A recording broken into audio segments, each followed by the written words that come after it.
Hello, ladies, gentlemen. I have a new project in mind. We played around just before Christmas, and this is what we made. We repurposed an old pot.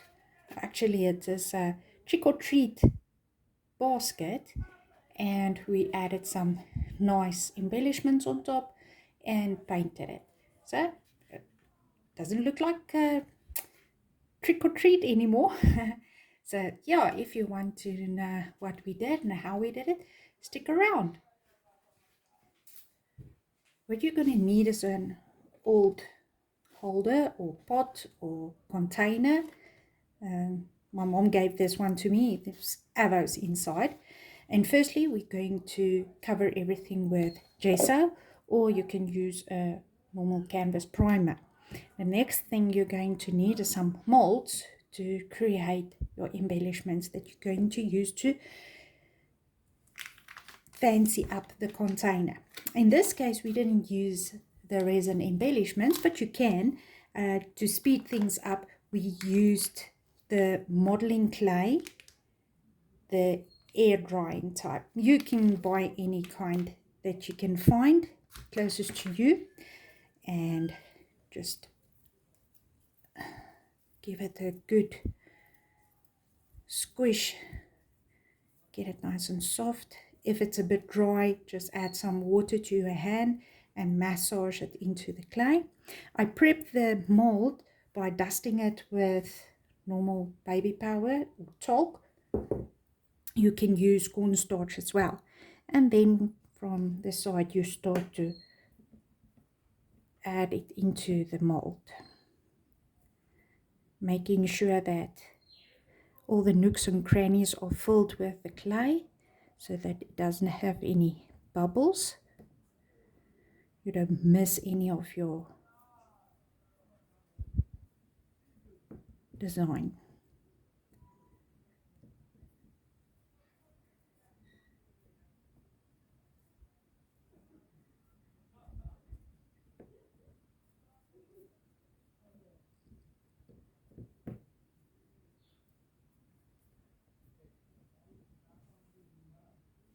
With the spatula, I just push everything in and clean up the sides, making sure the clay is into every nook and cranny.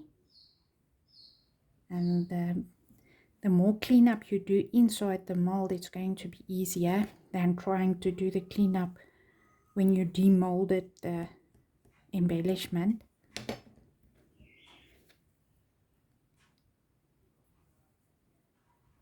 Loosening it a bit from the mold helps to release it.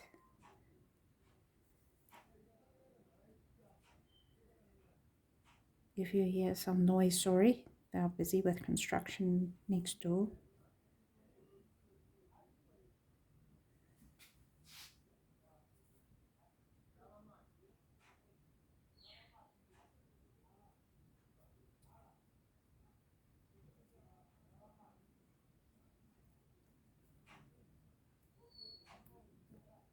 Just be careful at the end. The mold tendency to spring out. Okay, and there's our first embellishment. So I'm going to repeat it with the next mold because I have two, so that it will go nice and fast. Okay, there we go. We have two embellishments ready to go. To the clay that's left, just make sure to keep it in the packaging. Put it back in, close it tight, very tight. Put it back into a Ziploc bag. If the clay dries out, they say just add some water inside the bag, leave it for a few hours, up to half a day, and then massage it again to get it nice and pliable. So don't throw your clay away when it's dry. You can repurpose it again by adding water. Okay, now for fixing these to our container, we need some white paper glue.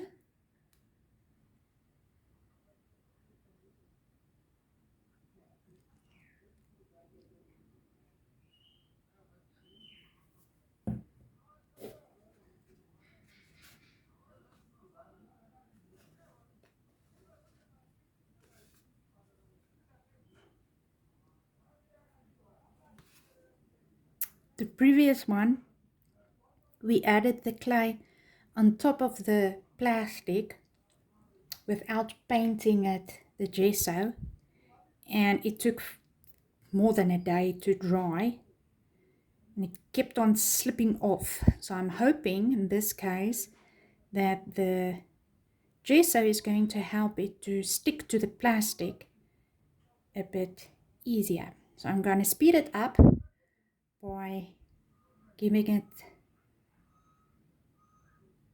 a run over with the heat gun. We'll be back just in a second.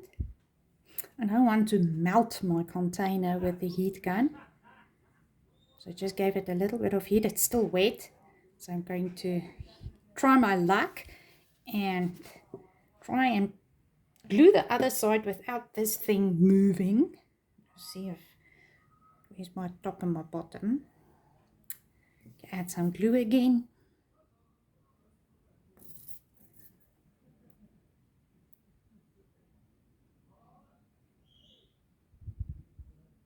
Okay, let me see. I need it to go on this way. Is it the same direction? Yes, it is. Okay, going to dry it again. The clay turns nice and white when it dries. I see my glue is still a bit wet. I'm going to use the same colors as I used the previous time. In this case, we're going to use a chalk paint. You can use any type of paint you have. You can use acrylic paints. You can use water paints. Oh, the mediums that you have. But don't go and buy the most expensive stuff. Keep it cheap. In this case, I have a vintage chalk acrylic and a granny's. So I'm not affiliated with any of these, so I'm just going to enjoy myself painting. I'm going to start with the darkest color first, because I want to do a dry brush effect. We colored the darker one, the whole of the pot with the darker one, and then we went over it with the lighter color. So I'm going to do painting quickly, so see you in a while. I don't think you want to see me color and paint, and yeah, it's a tedious process. So see you in a few seconds. Don't stress if you do not cover everything perfectly in the first coat, because our second coat is going to be lighter. It will do the job where the first layer is not covering everything.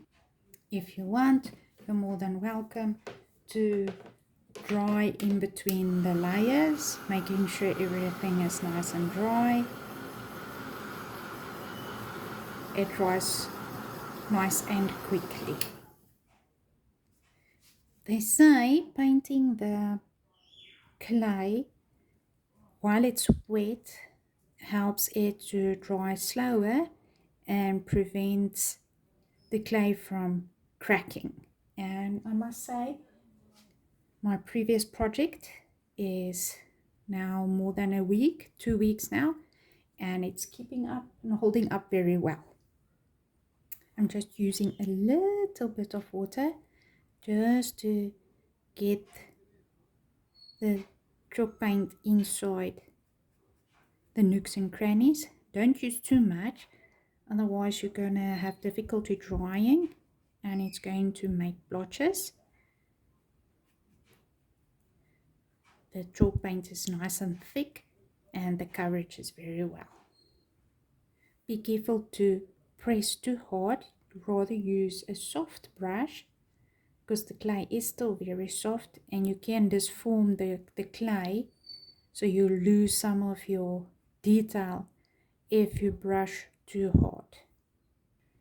Make sure everything is completely dry before you put up a second coat. If it's still wet, you're going to pick up your first layer. So I'm going to quickly dry everything and then do some touch-ups. I am going to add my second color, and it's going to be a little bit more whiter, a lighter color, and I'm just going to go over the broader part of the container just to pick it up a bit. I'm going to do like a dry brush.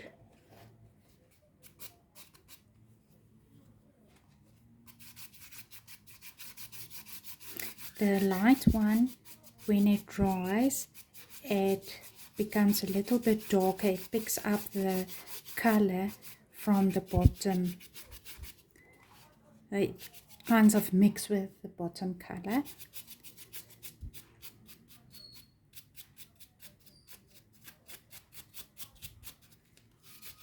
So I just want to break the darker color without totally covering it, giving the embellishment some highlights.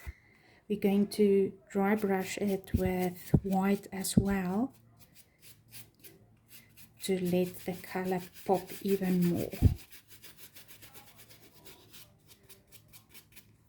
So this is just to break it and give it some shadows. See, it's already starting to become a little bit darker as it dries, picking up the bottom color. So I'm going to completely cover it. We'll be back. You can add as much or as little of the lighter color as you like. I like the brighter color and I like the shadows it creates. Just be careful, everything is still wet. Don't smoosh it like I'm doing. So you can play around with the amount of contrast you want to create by adding more or less. And if you feel you went a little bit too far, you can always go back and add some of the darker color again, just to enhance the contrast the way you would like to. I am thinking of adding maybe feet. I'll glue some beads at the bottom just to give it something to stand on, but I'm still contemplating. I'll decide. I'll see how it looks when I'm done. And the inside I'm going to paint as well afterwards, not necessarily to show you. This is just to give you an idea of what you can do. I'm going to dry everything and then we are going to come back with a white top coat. For the white, you don't want to go too much. Now this is going to be little. You can use your finger, just dab it a bit until you have just a little bit, and then get in the picture, and then lightly rub with your finger, not giving too much pressure, just going over the top,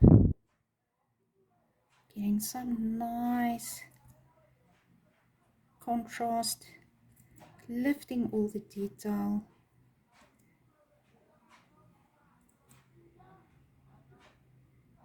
If you want to go a bit more than welcome, but this is what I like. So when you are done, it will complement what you've already done. If you like the video, please remember to like and subscribe, and leave comment below if you would like to see more of these kinds of projects. So, thanks for watching. Bye.